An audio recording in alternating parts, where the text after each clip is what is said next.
As a child, Maria José played hide and seek among the thousands of oak barrels in this wine cellar founded by her great-grandfather. López de Heredia Vina Tondoña is one of the most famous bodegas of the La Rioja region in northern Spain. Today, she runs the business with her brother and sister. 400,000 bottles a year and more than 22,000 visitors who end their tour in the sales shop designed by Iraqi-British architect Zaha Hadid. We want people to stay in the region for more than just a day. We want them to stay longer, spend more nights, spend more money. And in our case, we want them to drink wine. Exporting 150 million bottles a year, La Rioja is capitalizing on its fame to lure tourists.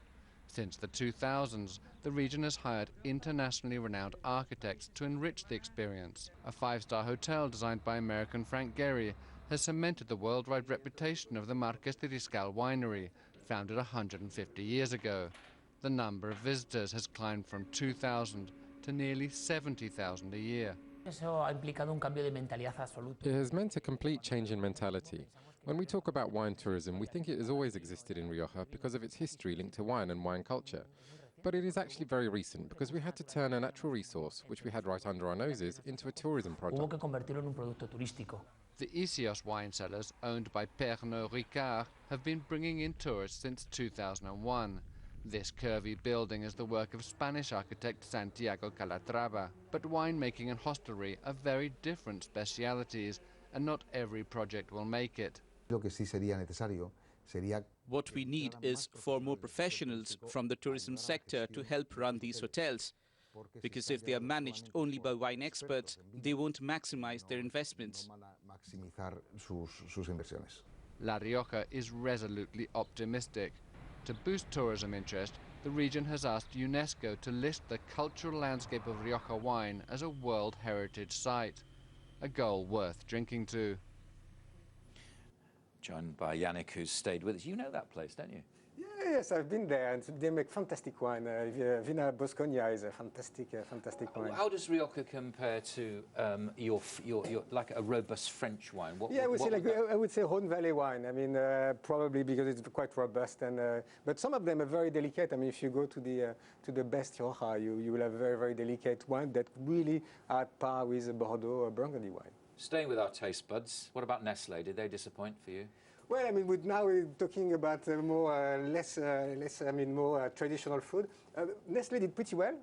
If you look at the result, the beat estimate, you have to keep in mind that sales in developed market were pretty flat. They were down quite a lot in Europe, for example, but emerging market it was up 9.7% during the period. So all in all, Nestlé is relying on emerging market for growth, and so far it's working. What went wrong with Adidas? Because they had a good World Cup, didn't they? Well, I mean, Adidas, everybody was having quite a big expectation after the World Cup. Having said that, if you look at the cost base increased quite a lot. Some of it because of the currency. I mean, what they've done is done in the euro, and therefore the strength of the euro is having some negative effect on the business. And on top of that, their subsidiaries on the Gulf, TaylorMade is down, I think, 22% over the quarter. So. Quite difficult business in Gulf, a lot of increase of cost base, and all in all, not a big increase of sales as we expected after the World Cup. Right. What about Rio Tinto? Again, having... it's difficult to say, isn't it, really? I mean, commodities are all down, but it's a well-run company, isn't it? Do you like it? Yes, I mean, it's one of the biggest, I think the second biggest mining company. There have been a lot of effort in terms of cost cutting, which is doing very well, and I think it's even better than what was planned. On the top of that, production of iron ore is better than expected.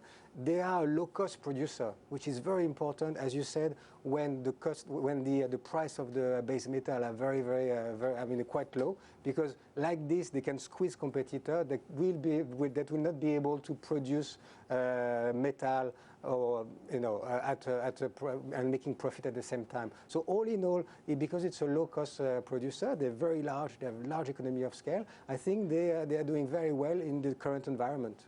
What is the problem with commodities right now? I mean, why not the producers, but actually commodities themselves? Why are they so low, generally speaking? Well, we have a lot of the price of the commodity depend on growth in China. And as we've seen, the beginning of the year was not very good in China. I think Chinese economy slowly is getting better. We have seen some economic numbers that are telling us that it could be the case. Having said that, it's not going to be a growth based on construction and infrastructure, which is dependent a lot on commodity. It will be more on services and retail. And therefore, the global demand for commodity will probably be lower. Yannick, Naud, thanks for the wine advice. Lovely to see you. See you now. And Business Wine.